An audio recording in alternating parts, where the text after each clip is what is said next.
Good afternoon, innovators. David Wright here, and I'm your host of the Disruptive Innovators Champions of Digital Business podcast, a mouthful. Today, I am joined by Jason James, aka JJ. Pleasure to have you on, my friend. How's it going? Good. Thank you for having me today. Yeah, absolutely. I know it's been a long time in the making. So, JJ, for those of our listeners who might not be familiar with you or where you are today, could you just tell everyone a little bit about your current role? Sure. So, as Chief Information Officer of Aptos, I oversee all of our digital transformation. I lead our cloud enablement team. I lead our DevOps. I lead our internal IT business systems and cybersecurity and compliance. So, Aptos is the largest software company dedicated purely to retail. So, if you go in the mall, it's many of the stores you run into: New Balance, Michael Kors, Tommy Bahama, Boot Barn, so on and so forth. Easiest way to think about it: we supply point of sale, order management, CRM to most major retailers. So if you're in the mall, it's everybody really but the anchor stores. Wow. Um, Crazy to even think about. And I'm excited to learn more about what you guys are up to, especially given all the technological advancements in the last year or so, even though AI has been around a while. But anyway, before anything, JJ, I'd just like to start the episode first and foremost with one piece of actionable advice you might look to leave everyone with today. Yeah, just in general, so I'm a big proponent of mentoring. I'm a big proponent of creating the next generation of leaders. And if I can inspire anybody out there, what are you doing to create the next generation of leaders? If you think about all the digital transformation you do, you think about all the projects, all this innovation, people won't remember that. They'll remember what you did for their career. They'll remember how you helped them. Yeah, no, that's definitely true. Like the impact that you're having on like the lives of people. I think that carries through for me too, to just like the mission or, you know, vision of what I'm doing for an organization versus just like a technology initiative itself. Um, because it is at the end of the day about the people. Great way to start the episode. Before we get into the work that you guys are up to at Aptos, JJ, I'd just like to start learning, a little bit more about your backstory. I know you're all the Forbes. You've had a lot of amazing posts over your career. Where did you start out and how did you get to the point that you're at in your career today? Yeah, I've been fortunate. I live and work in Atlanta. I grew up a couple hours south of here in Alabama. I've always worked in technology. I grew up in a time where you've ever seen Norma Ray, that was filmed in my town. I was first generation. Either side of my family never worked in a cotton mill. So at 15, when people had summer jobs, mowing lawns, working in grocery stores, working in a cotton mill, I was laying out fantastic networks and doing PC upgrade. I've always worked with technology. When I started my academic career at Auburn University, I worked for a value-added reseller. 2 years later, I actually bought it. So I've always been entrepreneurial driven. I took a sabbatical because I was working 70, 80 hours a week. And at the time, they did not embrace non-traditional students. So I did that. Company out of Birmingham bought it a year later. I moved to Atlanta. Been here almost 25 years. In fact, January 1st, 25 years. And I did several startups, but I come from the infrastructure side of the house. So dealing with data centers, dealing with cloud computing, dealing with SaaS. I've worked in everything from, you know, retail, even prior to this, to healthcare tech. I've been CIO across two healthcare tech companies. I've worked in telecom. I've worked in a division of financial services. But it's all been on the tech side. It's all been, infrastructure driven. But because I had such a strong entrepreneurial background, I just happened to be a technologist that uh, could understand EBITDA and could understand earnings and the growth of the business and how to take technology and empower the business, not just be a cost center. Mhm. Yeah. And I'm interested to digging into that a little more because I think that that's something that some technologists and CIOs can struggle with, like really working the muscle that you're talking about there.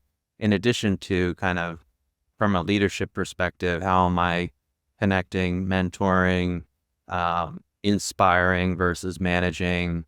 But what would you say, JJ, is one of the most important things that you learned over the course of your journey, or was there a time that, either you had a project fail or you got a personal event, but ultimately you took away a really profound lesson?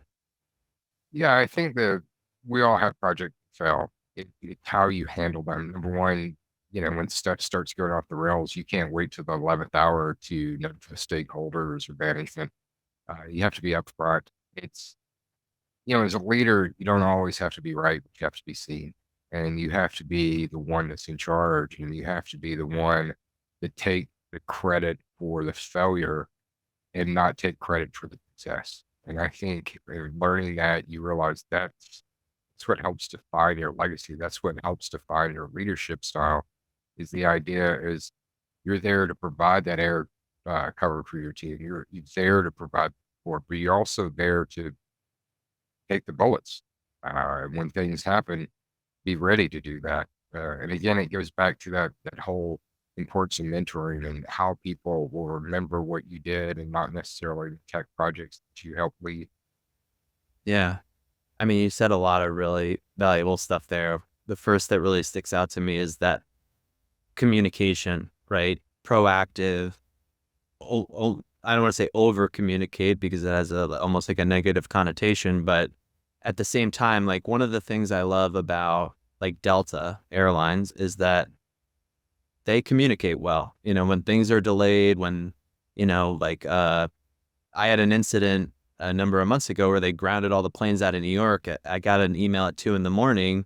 I had to be in Akron the next day, and I got in a car and I drove to Akron. And I wouldn't have been able to do that hadn't I gotten that alert at that time of morning. And so that's all just to say that even if it's something that's unfortunate, over communicating makes it so that it's not as much on that entity, right, as it is just the situation that we're facing together, right?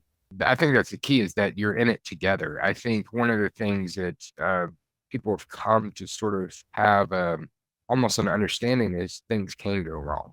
Uh, what they expect is as things go wrong, are they up to speed? Do they know? Is it a shared experience versus, you know, you've literally gotten to the airport, you're sitting there and all the flights are canceled. It's like, about this 4 hours ago. Why am I just finding about it now? And so creating that sort of shared experience and realizing that not just you, it's how it's impacting others and that level of professional empathy and just empathy in general, I think is so critical to leadership, especially when things aren't going well.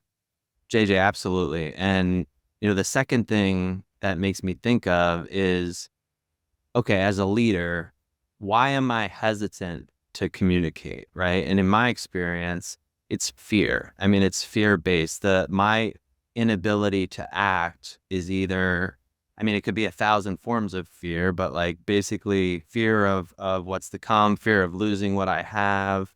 And as a leader, I've had to get really comfortable being uncomfortable, really like stepping into that discomfort. And now that it's a practiced behavior, it's not as uncomfortable. But there was some work that I had to do to practice that. But I think, or I should say, I know that I'm better off, my customers are better off, my colleagues are better off, and that people really never as bad as I catastrophized. I think that's a point. It's never as bad as you think it will be. The idea is that again, everybody's used to issues occurring. There's no major cloud provider that hasn't been impacted in the last, year. There's no such thing in most industries a guaranteed 100% of the time. The idea is things can go wrong, and people expect that if they go wrong and you know about it, have you shared that with them? How can they minimize the risk? How can they be updated? How can they be part of it? It doesn't make you weak as a leader when things happen. Things will always happen. If you think about any form of politics, it almost seems like you're going from one disaster to the next. It's how you handle that communication, how you handle your constituents, so to speak.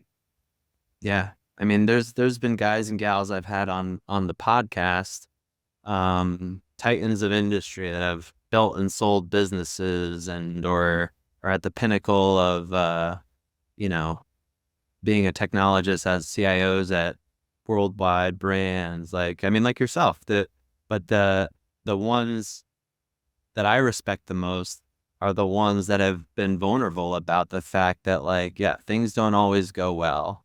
It's about how you're showing up. It's about how you're, being there for your team, how your kind of level of professional empathy, communication. So, yeah, I mean, you nailed it. Is there is there any other, best practices that come to mind or lessons learned that you'd want to, showcase while we got you? Yeah, I think no matter what is when we talk about the office of CIO, it's about managing people, process, and technology. By the way, in that order, the tech isn't always the most important. We often, get attracted to the next shiny thing, but at the end of the day, it's about people, right? They're the ones using it. For right now, I mean, I can honestly foresee in the next, 4 or 5 years, a portion of our workforce being non-human, whether it be robotic, some form of software bots or whatever. But right now, we're still focused on support and delivery of the needs of people. And as a result, that's how you have to select what you choose. There's plenty of software options in most fields and most industries, but how have hopefully you're not making your selection in a vacuum. The people using those tools should have, be part of your selection process. They should be part of your requirements process. Again, any form of tech leadership, focusing on people first. The tech is part of it, the major part of it, but not the most important part of it. 100%. I mean, and there's been so many times where, we've been brought in after an organization has, um, taken their old tech, kind of unplugged it and tried to just plug it into a new platform without addressing people, process, methodology, and it's been what it's been. Maybe it was better than what they had, right? But if you're not addressing or enrolling the underlying stakeholders, yeah, you're in for a rude awakening. So, Well, that's why so many digital transformation projects fail. The most successful digital transformations are cultural transformations. And the only way you can change culture is through people. And so it doesn't, by the way, culture isn't born at the top, that helps enforce it. But what happens is how do you build those advocates in the business? How do you build those stakeholders that want the change to happen, can drive the change to happen within their own department, become advocates for the office of PIO? yeah, 100%. And I tell people when they ask me about this, they're like, "Well, how do you go about it?" And my experience has been that it's a very grassroots thing. Depending on the size of the organization, we could have upwards of like 100 initial, conversations and deep dives just with various stakeholders across an organization to get them enrolled in what we're doing. But I'll tell you, spending that 30 to 40 minutes or whatever it is, an hour with that individual, and even if the conversation is largely like anecdotal or qualitative in nature, down the line, when it comes time to call on that person, you know, they know what we're doing. We spent the time to make them feel heard and seen. And it makes all the difference having that person as a champion versus a detractor once we start to actually choose a solution and start moving. And what's funny about that, David, often people will talk about the needs, especially in leadership, of soft skills. And I'm like, what are you talking about? It's just table stakes at this point. It's like, at what point do you not have empathy for another individual? At what point do you not understand that what we're designed for are humans? We're not developing just for the pure process of it all. And it's always interesting to me, and I hear these thought leaders, so to speak, or the pundits talk about all the time the importance of developing soft skills. And at this point, I don't know, it just feels like these are all table stakes that it's something you have to do, not something you build and sure, it's taught or learned, but at the same time, it's like baseline requirement for leadership. Yeah, should be. Let's shift gears a little bit, JJ, and talk a little bit more about your current body of work. Actually, before we do, I just like to ask favorite book or literary piece that you're either reading or have read currently that you're really enjoying, or all time, your choice. Oh man, I read a lot.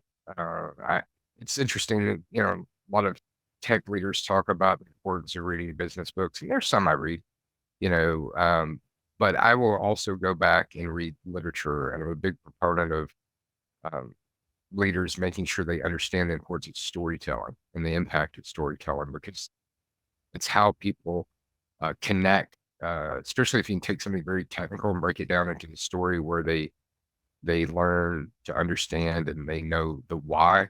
The how is not always the why are we doing something is most important. But if you think about stories and think about storytelling, um, it's important to study stories. And so every few years, I'll go back and reread To Kill a Mockingbird. And so this time, I didn't reread it.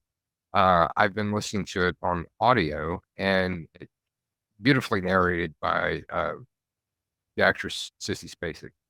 And to think about how relevant that story is even today, you think about not to get political, but you've got different parts of America wanting to ban books because certain books make people uncomfortable, and that's the point of it all. It should make you uncomfortable.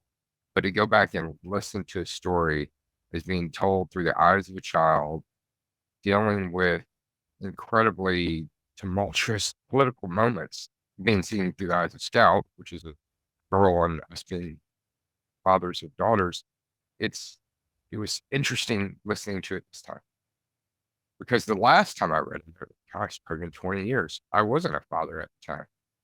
And so the perception that I had of listening to it changed because I had changed.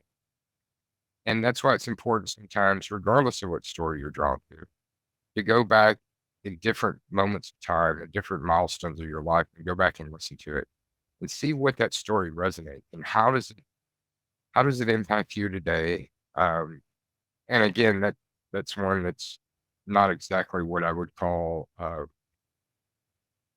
soft literature, meaning your beach kind of book. You're reading it for fun. It's one that is wonderful to read, but it has such large societal ramification. And as someone who grew up in the South, being able to identify those characters, but now seeing it through the eyes of a dad who has young daughters, it's just a very different viewpoint. Uh, and again, listening to the wonderful Sissy Spacek narrated was pretty impressive too. But that was one I just actually wrapped up this past week. Wow. I feel like now I'm like compelled to go back and read it again. 'Cause I can't. I mean, for me, it's got to be the same thing, like 20 years or something like Oh yeah, that. So maybe more than that. That's what's sad about it all. And it's just like I don't know why. I was just thinking about let me go back and read. And there's some, again, I don't always read business books, and I encourage people to look beyond your industry, beyond your sector, even if you do read those books. And just it helps you learn. I love to read memoirs of very famous people.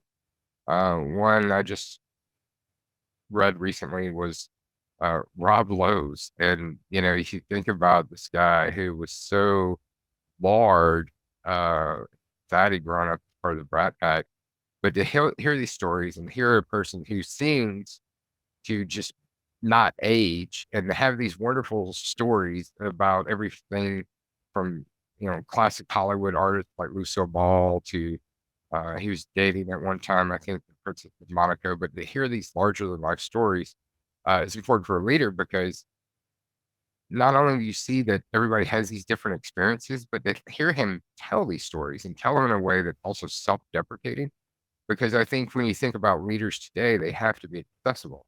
I think about earlier in my career, I had CIOs that I'd worked for. Sometimes I was second, third in command, and I'd still have to go through their assistant to get on their calendar. And I said when I was given that mantle, that would never be me, and it never has been. But the idea is that when you think about somebody who is so well known as Rob Lowe, he would still be humble enough to laugh at himself and be self-deprecating. I think it's a really good lesson for all of us, regardless of what rung you land on the ladder, that being humble is still important. I love that. Yeah, being humble. That's a lesson I learned like really in earnest a number of years back, after like a personal moment, and it's really made all the difference. I mean, because you nailed it when you were talking about To Kill a Mockingbird. You mentioned your perspective shifting, having read it prior to being a dad and now being a dad. My experience has been that as a leader, as a business owner, um, and even as a father, as a human, in the last, call it 5 years, right? My circumstances have remained largely unchanged. Like I started DI back in 2018 or whatever it was, and like we've just been grinding. We had our children, of course, but like I don't know, it was like 3 or 4 years ago, I just had this profound perspective shift when it came to fear of failure, when it came to being able to walk through discomfort more readily, kind of accepting that I don't know. I don't know what's good or what's bad. Like what my experience has been is that I have no friggin' idea. Like, things that I thought were like the worst things ended up spurring some of the biggest growth. Things that I thought were really good maybe hit the wall and then, but then they led to something else. I have no idea. All I can do is the next right thing, and then Yeah. past that. Well, I think that's incredibly poignant. I think I was just discussing this with someone recently. I think, first of all, you learn so much more from your failures than you do your successes. Rarely do you step back and you reflect on your successes, but you will your failures. But at the same time, you have to realize as you're going through life and you have these failures and you have these successes that good and bad, that's who made you who you are. And so changing those would have incredible ramifications. Successful people never talk about the impact of luck they have on their career, but it does play a role. I'm not saying at any point that you don't have to be prepared. That's the most important. But when you're lucky enough to be given the opportunity, then you have to deliver on it. But sometimes it's luck. It's luck that I met my wife, and it would have never happened. There was all these little things that could have happened along the way that ensured I didn't go to that location that day where we're introduced. I'm not saying it's his mother's destiny or anything like that, but there's certain other aspects. There are aspects where when I think about roles I got, it was fortunate or luck or however you want it that somebody said, I'm not interested in that role, but I know somebody would be perfect for it. And did I have to be well prepared when I was given that opportunity? Absolutely. Prime example, I was having a friend, brunch with a friend on Sunday, and we were trying to figure out how we had met. And it turns out he was in a coffee shop on 14th Street in Midtown, and two people in front of him were talking about headshots, and they're in the film industry. Mine was a big film industry. And he said, "Oh, by the way, I'm a photographer. I do photographs." And he could have been like, I'm not going to say anything. I'm not going to do anything. Fast forward 6 or 8 years after that, he would meet me in London as I proposed to my wife at Westminster Abbey to take pictures of that moment because he was living there. And it was only because these weird little moments of life. And so when they do happen, you have to be prepared, but you also have to be humble enough to realize some things were incredibly fortunate to happen to you. Just like for some people, things were incredibly unfortunate to happen to them. There are tornadoes that will take out entire neighborhoods, bounce, so to speak, and miss a house. incredible life, or, you see these things where, somebody just happens to be, they'll use the term right place at the right time. So I think it's important to realize and be humble enough that we were lucky, but at the same time, when luck was given us the opportunity, we were prepared to. True story. True story. Well, let's talk about this latest stroke of luck or opportunity, if you will, with Aptos. So you're CIO, clearly overseeing um, quite a bit. I mean, like what you rattled off at the beginning, a lot of responsibility, a very wide berth. What's your vision for the organization as it's derived from kind of the overall mission or ethos of Aptos, and maybe what are some of the key initiatives you guys are Yeah, I working mean, on? obviously, key initiative is to use technology for the empowerment of the business. That's to deliver our software faster, to secure our environment, to make people a lot more productive in their roles. Again, the idea is we don't view technology as a cost center. We view it as technology enablement of business. So much so, I report directly to the CEO.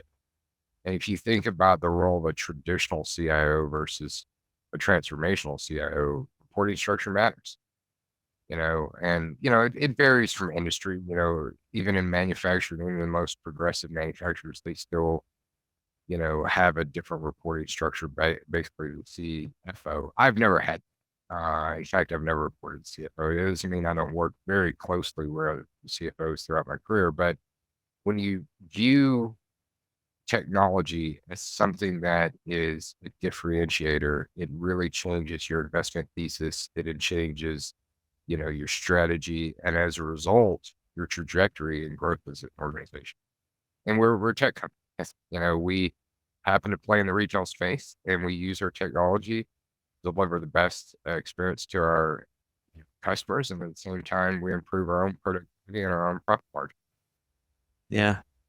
I mean, I saw I was at a CEO summit. It was late last year, but McKinsey was showing kind of their graph of like companies that are really doubling down in technology and the companies that are kind of slow playing it, and the trajectory right now is just becoming so much more stark, or the difference between organizations that are really in seeing technology as a way to drive revenue for the business. I was just talking about this with Greg Myers from Aspen Dental, because he did a bunch of stuff at Terminix that was like they invested in a platform that cost them $500,000 a year, and it created $20 million a year in revenue. And they were able to track that. You know, um, but I think that it also goes back to like culture. Clearly, you have a CEO, and again, you nailed it, where it does take the people, like not just the executive team, but the people in the organization to buy into this as well. But it sounds like to me like your organization recognizes that IT is a value driver. Now, I mean, I guess you would hope that from a software slash like tech You know, company. yeah, right? But you know, There are those out there that don't, right? And right. even tech companies, which is shocking. And those, to your point, to that McKinsey report, they're laggards because of how they view themselves and how they view. There's a saying that CEOs get the CIO they deserve. And I think this is a prime example where, these companies that understand the transformational role of the CIO can also see the transformation in their business. And luckily, our leadership's, and that's why I'm here. Culture matters. Culture is incredibly important. There's a lot of organizations I could go work for, and I chose one that's the right culture and how we view not only our investments but our most critical investment, and that's our people. Yeah, no, 100%. And it's funny, you got me thinking when you were talking about maybe tech companies that weren't one of the largest manufacturers of hardware in the technology world. I'll just leave it at that. Reached out to us not too long ago about like totally redoing their knowledge management strategy, because right now it's just like there could be best practices being developed in Asia that like someone in North America has no idea about, and vice versa, right? There's no way to, that's just a micro example of kind of the inefficiency, but and then also like how IT is classically like just over here in a bucket and not fully integrated with kind of the business. So Well, it's funny. You have these tech leaders and being on the national groups and everything, there's always one that pops up and this person will say, well, I feel like I don't have a seat at the table. And my retort is always, well, have you earned a seat at the table? It shouldn't be given. It should be earned, and it should be earned every day. And I think those that have a seat at the table have enough political sway to make sure their business drives efficiently and grows because they've looked at technology as an enabler. yeah. And I appreciate too that you brought up the political aspects of this too, because if you're gonna play at this level in an enterprise organization, like you got to get comfortable like playing a little bit of Yeah. a game of 4D chess. Like it's just required. I mean, in order to do the types of things that we're talking about and have an impact, right? It's not like you're, because I think people have this negative connotation with it where, because it doesn't need to be a facade. It doesn't need No. to be fake, right? It can be genuine, but you got to put yourself out there and make moves, right? In order to make it happen. Yeah. I think, first of all, a modern sort of definition of politics has been skewed by our national view of politics, regardless of party. It's become less what we grew up with and more like the WWE, regardless of, True. department. And I think what it gets down to is sort of the original definition of politics, and it's the management of limited resources. And regardless of where you work, if it's a multi-billion-dollar company or it's a startup, you have limited resources. One of your most limited resources is time.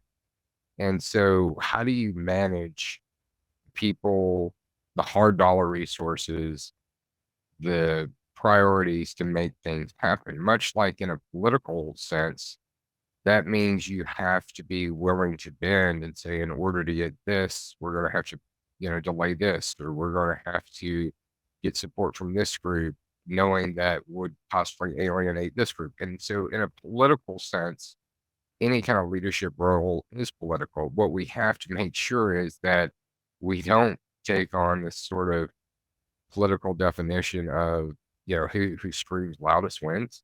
It doesn't work anymore. I think, if you think about the evolving cultural landscape of a modern business, it's still politics in the terms if you're trying to manage and grow based on limited resources. Yep. No, you're absolutely right. A couple last questions I'd have for you, JD. One would be, are there any innovative, exciting projects that you guys are working on that you can share in this kind of forum? Anything that AI is having an impact on or anything like that? Yeah, so we have three different business units under the Aptos sort of umbrella, if you will. Aptos, with Aptos One being our flagship point of sale system. And so somebody who has never worked in retail, the ability to quickly grab an iPad and check out someone and return an item was just fascinating for me as a consumer, not the CIO of the company, but as a consumer to go, wow, that's amazing, right?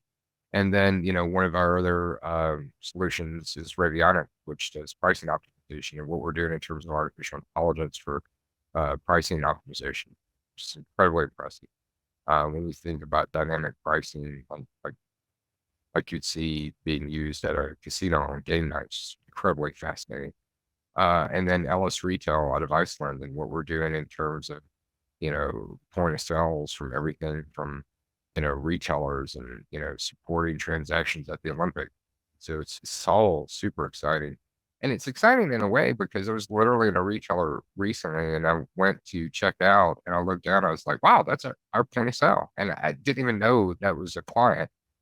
So it is something to be not only excited but proud about, because we are out there, even though we may not be a household name to non-technology and retail centric people, but to know so many people are touching your solution on a daily basis. Yeah. No, it is cool when stuff like that happens. Like even I on a lesser scale or to a lesser extent, like when I'll travel around the country and I'll see like the locations of our clients out in the world. I was like, oh, I didn't know you had a location in, Bumble, like middle America, whatever, What about, so retail has evolved particularly since COVID, right? You see this like even the most Luddite consumers now, using digital channels. You see retail coming back, right? Of course. But what do you think are some of the biggest opportunities in the retail industry, or what do you think will be some of the biggest changes as time passes with the understanding that you don't have a crystal ball, Yeah, but I think number one, when you think about sort of the omni-channel experience, is shopping is no longer confined to four walls. Even traditional retailers, if you think about how often people buy online and pick up in store, they don't want to wait, but they also don't want to spend time necessarily because they might have kids or they might be at work or the doctor. They want to be able to quickly go online, buy it, and be like, I'm not waiting for UPS to deliver it. Just going down the mall and look it up. Or I bought online and didn't fit. I'm going to return it in stores. And so when you think about sort of this omni-channel experience, that it's no longer confined to just a pure e-commerce play or pure brick and mortar store, but a hybridization of all of it. So the idea is your solutions have to be ready when you aren't. And what I mean by that is people are shopping at 2 in the morning. Your retail stores aren't open. They want that experience. You have to have, if you're a retailer, you want hardened systems, something that can operate entirely offline. If you lost Wi-Fi at the mall or a retail location, you can still transact. And so offline is incredibly important for retailers. And so it's how you time. And when you think about it, we're all consumers. And so, for us, I have uh, I like to hire people from all different industries. So I'm a proponent of diversity of everything, gender, race, background. Where did these people come from? And when I look at adding talent, I don't go, well, they have to work in retail. I'm like, they've worked in retail, whether they've noticed or not. We're all consumers. And so what I'd much rather have is more diverse background, because it is an industry, while it is incredibly complicated, we have such a strong baseline to begin with. It makes it a lot easier to bring talent up to speed. yeah, I just had this conversation someone the other day about how hiring off of talent, like, and I talked to my business coach about this too. Like you have to hire someone who can do the job. Like you can't hire someone like anticipating that they might be able to do the job someday. Of course, unless it's like an intern, I guess. But I can hire, like you're saying, someone who might not have like a myriad of experience in that specific industry, should they have like certain X factors where it's almost more valuable to have those versus someone that just happens to have worked in an industry, Yeah, right? I don't want to live in an echo chamber. And so in order to make sure I have sort of a more holistic view, I have to have diversity of thought, diversity of experience. And so with that, I'll take my own background. Prior to the CIO role, I was CIO for two different healthcare tech companies, by the way, in different states. Not, I've lived here in Atlanta, but I didn't, they were headquartered elsewhere. And so, but with that, it gave me a unique experience coming back into retail, because I brought with it what I had seen in terms of next gen security, because healthcare was always under attack. And retail, from a cybersecurity perspective, is the third most attacked sector. And so, what I was able to do was bring in a lot of findings in terms of cybersecurity and next gen technologies and SaaS performance and bring them into retail. People often think data is unique, and it's not. The penalties for violating that data are unique. A HIPAA compliance is very different than PCI, but the solutions I use to protect those aren't any different. DLP I use has been the same across industry. The firewalls I've used across industries, they're no different. If you're good enough at what you do and you have a passion for learning, you can learn most businesses. I still think technologists and especially the CIO still has to have an incredibly strong technical eye, but still be a business person. Yeah, 100%. Being able to hop across those different aspects of the IT stack that you mentioned when we first started this episode that you're overseeing, and maybe not being a deep expert in each one, right? But like being an expert in a handful of them, having come from that space, and then for those you're maybe not so deep, at least having a really great working knowledge. I mean, I've seen organizations that don't have that, and things can crumble really quick because people start working in that vacuum, and there's no translation that happens. It could be a mess. So I mean, it's just a good reminder. So I mean, JJ, this has been awesome. The last question I have, I like to ask all my guests is just if you could go back 5, 10, 15 years in time, what advice would you give your younger self? Oh man, that is really good one. I think about that all the time. I think about number one, if I could go back, I would, you know, who I am today, both good and bad, are built on those experiences. Much like the butterfly effect, I could go back, make a big enough change, and my children would never be here, which is the most important thing in life.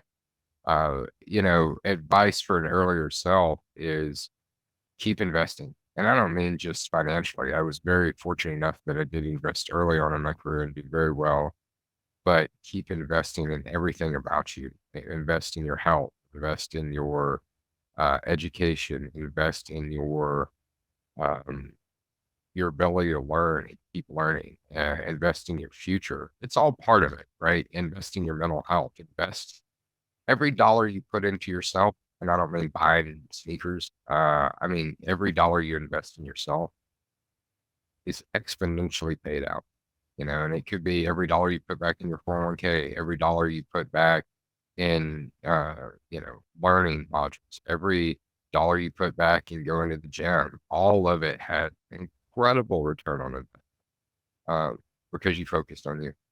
JJ, this was awesome. Thank you so much for taking the time today. Thank you, David. And to our listeners, thank you for tuning in, and we will catch you all next week.